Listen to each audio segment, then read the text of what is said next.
My name is Amy Tregaskes, and we are here today. I've got 3 guests, and we are going to do a show today about school safety and current trends within our local schools with bullying, Safe Schools grant, and some outreach that's available to the community.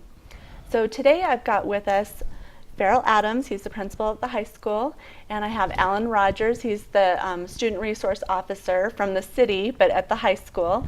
And then I have Vicki Solomon, and she works with NCDP and outreach, but I don't remember what NCDP stands for. What is that? It stands for Nexus Coalition for Drug Prevention.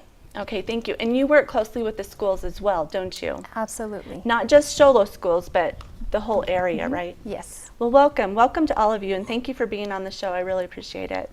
So, Farrell, I'd like to start with you.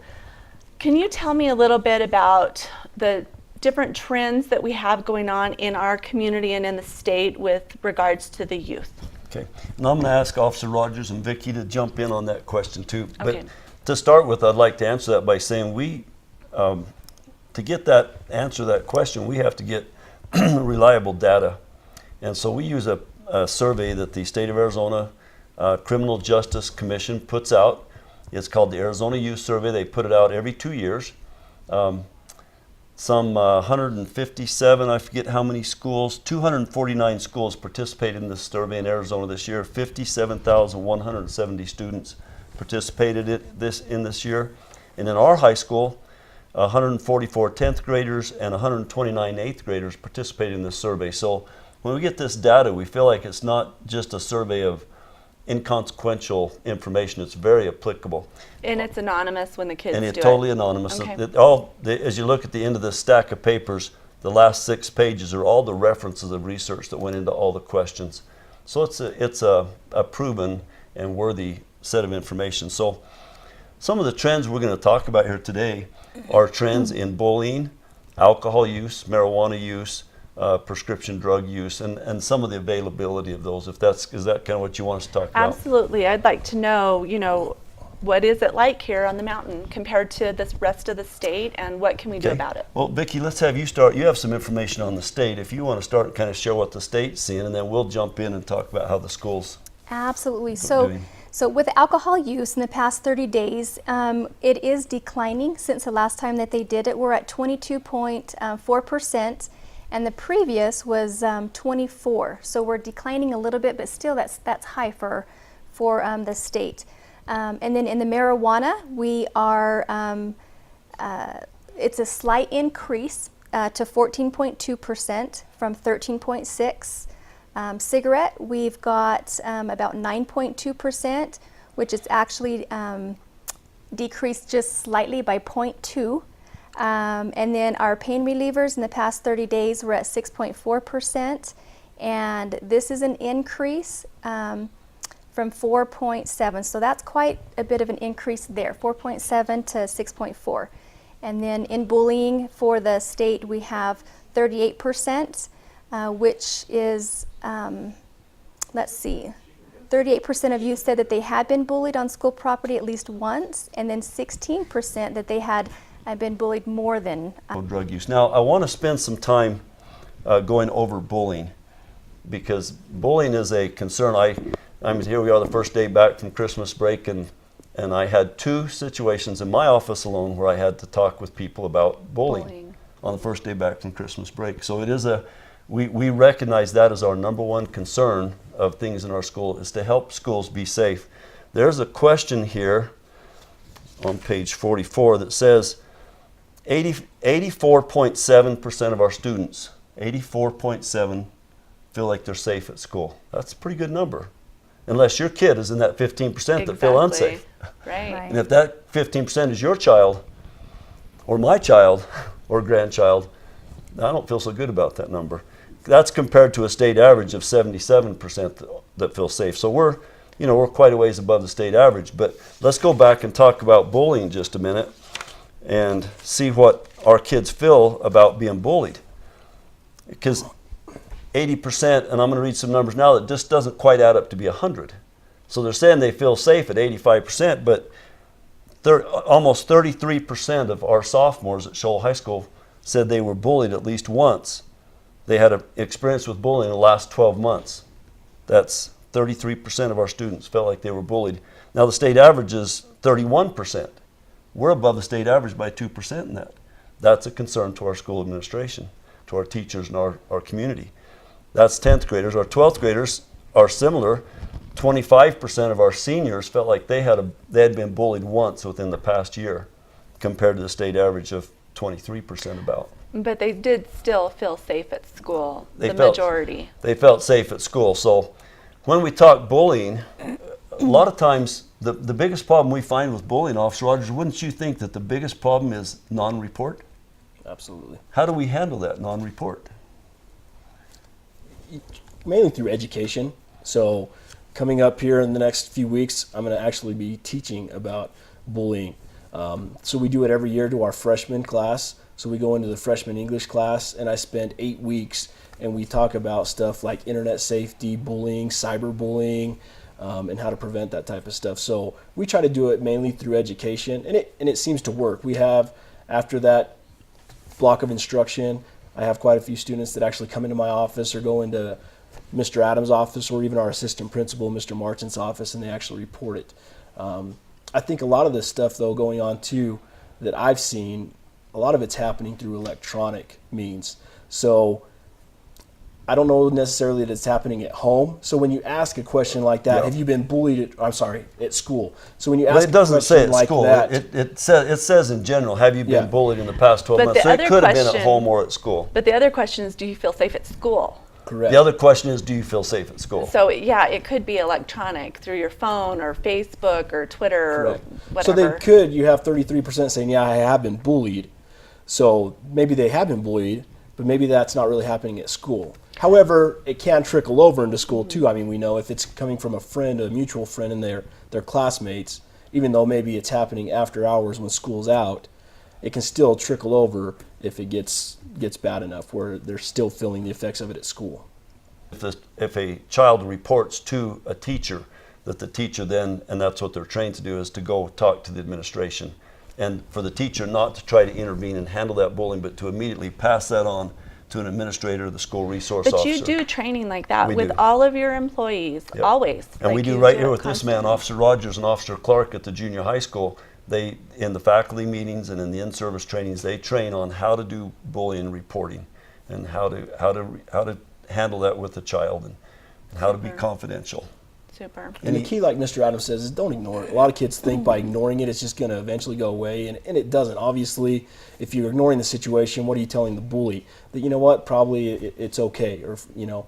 So you need to report it, and then also when they do come and report it, we let them know, hey, look, there can be one or two things that possibly happen here. Either the behavior is going to stop, or it could even get worse. So if it gets worse, don't ignore it again and think, oh, well, I reported it and it didn't change, so I need to just live with it, because that's absolutely not the case. We have a discipline matrix at the high school, and we look at that discipline matrix, and the first time might just be a warning. Hey, talk to the other kid and say, hey, this behavior needs to stop. If it gets worse after that, then we can look at other things. We can do school disciplines such as suspension, community service. We're going to talk a little bit about teen court later, and it can actually end up getting criminal if we start getting into harassment or aggravated harassment, use of telephone to terrify, use of computer. So, I mean, it can get pretty serious, too. Well, I love that you guys have a plan in place. So thank you. Well, we We're- probably need to move on to the Yep. next Just one. let me summarize on bullying. Parents, Okay. if your child is being bullied, please talk. That secrecy does not help any bullying situation. We need to talk, and the ratting out or that concept we've got to say that doesn't apply, because our youth's health, mental health, and their academic success is based on them feeling safe in our schools and feeling connected positively to We that want to school. save lives. That's right. Okay, thank you. Amy. Okay, so let's move on to safe schools. We've talked on it a little bit. Did you have anything else to add before we move to outreach? The Safe Schools Grant, The I grant. guess that's what Let's we talk need a to little talk bit about that yeah. grant, Officer Rogers. What does it mean to a school district to have a Safe Schools grant? It's a competitive grant in the state of Arizona. It's on a Cholo has it right now. Yep, it's a 3-year renewable cycle, and so we have to rewrite it this year. We're up for competition for it. We're working aggressively on having that grant ready to be rewritten and in place. The grant pays for Officer Rogers and Officer Clark's salaries. Show Low Police Department does not pay those. The grant pays those salaries through the district, and so we can't afford to lose them. Our finances in Well, Show what Low is it? What does don't it do thrive for at us other than Officer Rogers, I'm going to the let you answer. What is the grant? SRO officers?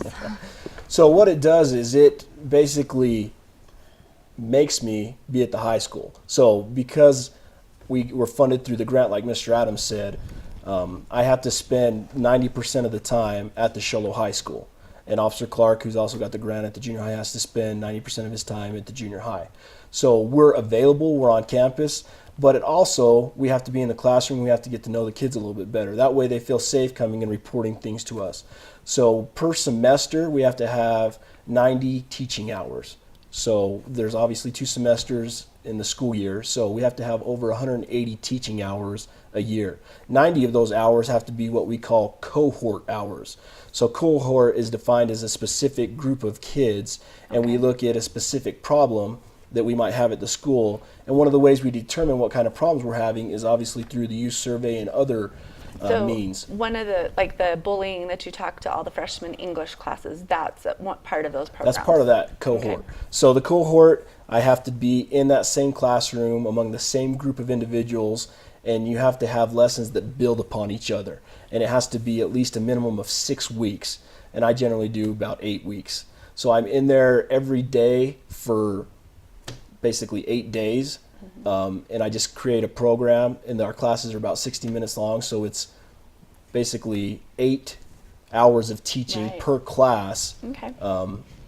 Well, I per love year. having you guys in the schools. It makes me as a parent feel like our schools are just that much safer. So thank you so much. Thank you. Is there another aspect to the Safe Schools grant? One more thing I want to touch on is we try to stay away from punitive discipline at the schools. Of course, there's going to be a time where there's suspension. There are some punitive measures, but more we look at a restorative justice model.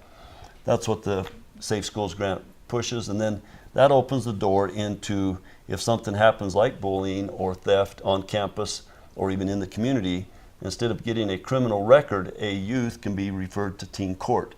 And yes. through teen court, they can now, and if you would explain teen court. Correct. Officer So teen Rogers. court is run through myself, also Judge Peters, or sorry, not Judge Peterson. Look at the Lobo over there. Judge Price, and also Shirley Patterson, who's the pro temp there. We won't say anything about that, Lobo. At the Show Low courts. Also, Krista Rask, one of our counselors, is she helps run the program.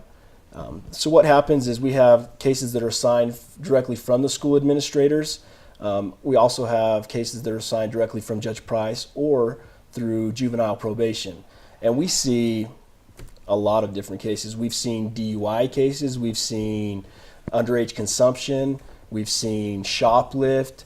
From the school side of it, a lot of times, if there's some criminal damage that takes place, we can assign them to teen court. Could you see attendance? Attendance. So Is teen court just within the school, the Show Low school, or does it take in all the youth in this area? it does take in all the youth. In fact, earlier this year, we had a case that happened at Walmart, which obviously is within the Show Low's area, but the juvenile lived in Snowflake. So Okay. Judge Price actually assigned her to teen court. Okay. We've also had some students from Blue Ridge that have been assigned to teen court. Okay. So it's not just specifically Show Low. If the judge or juvenile probation assigns cases, then we'll see them from all over the mountain. But like Mr. Adams says, it's a restorative program. We can't assign them fines or anything like that. What they have to do is basically to be able to participate in teen court, they have to enter into a plea of guilty. So they have to admit that they've done wrong. And then what they do is we have a few of our students. We have a student act as a defense attorney, another one act as basically a prosecuting attorney, and then we have other students act as the jury panel, and the actual judge sits on the stand and he oversees it. That's a good experience for everyone all around, like the other students that get to participate in the court process. Absolutely. In addition to the person that's trying to do better. Correct. Thank And then you. after they're done with it, after they've been assigned their community service or their apologies or essays on the harmful effects of drinking underage or speeding and that type of stuff, they also have to come back and serve on the jury. So that way our jury panel is not just made up of kids who have never made any mistakes, are good Right. kids that participate in teen court. It's also made up of those returning defendants who have made a mistake, so they also get the opportunity to kind of See weigh the in other and see side. on the other side of it. That's wonderful. I love that we have that up here on the mountain. So the last topic is outreach. So Vicki, you want to talk a little bit about what you do to help with all of this? You bet. So we partner with the schools, and we have a program called Empowered. Right now I'm currently in Show Low Junior High and Blue Ridge Junior High, and we're working on getting into the high schools. And the program goes over, it's more of a leadership program. Some of the topics that we cover is listening and letting go, healthy decisions, depression, abusive relationships, ADD or ADHD, anger, anxiety and stress, addictive and negative behavior, grief, and then the power of one. So those are kind of the core concepts that we meet with a group one-on-one. Each group that I have is individualized and a little bit different from the other groups that I have.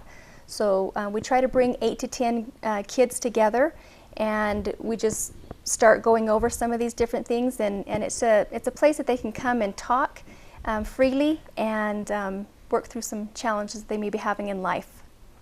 That's great. Do you have any other things that are going on that are coming up that you'd like to tell us about? You bet. So the biggest thing we have is tomorrow night at 6:15 at the Pinetop Lakeside Town Hall. We're going to be viewing the Hooked RX. It'll be from 6:30 to 7, and they're going to block all the Arizona channels, and it's talking about the prescription drug problem that we have, and it's actually about Show Low. There's some specific parts in there about Show Low, and so it'll be very interesting. If you'd like to attend to that, we'd love to have you there. So if we can't attend, because some people might not see this show You bet. until afterwards, is it going to be recorded? Absolutely. So it'll be on the Show Low TV, and it'll Super. also be on NCDP website, and you can probably find it in lots of different areas as well, but it'll definitely be re-recorded and viewed and showed again. That's fantastic. You bet. You were going to say something else. Oh, we just have free drug kits for parents, teachers. Those are available, and Where are they at? they can contact me at the Lakeside office, Vicki Solomon, NCDP. The best thing to do is go to our website, www.ncdp.rocks, and they can just ask for them, and they're free. That's wonderful. You bet. Well, thank you, and thank you for coming on the program today. Absolutely. Daryl, did you have? You'll be at the parent-teacher conferences, which I think are Yes. Thursday, February 16th, if that date's correct. Absolutely. And you'll have drug kits there that could be handed out too. Yes. So both junior high and high school. Okay, super. Do you go to all of the schools or just Show Low schools? No, Show Low and Blue Ridge, absolutely. We cover this area. Okay, thank Lots you. of parent information as far as drug information, and it's free. That's even better. Yes. Thank you so much. Do you have anything else to add, Alan? No. Okay. I think we Good. covered All it. Thank right. you, Amy. Thanks Well, for thank both you so of us. much, and thank you for joining us on School Zone, and we'll see you again next month.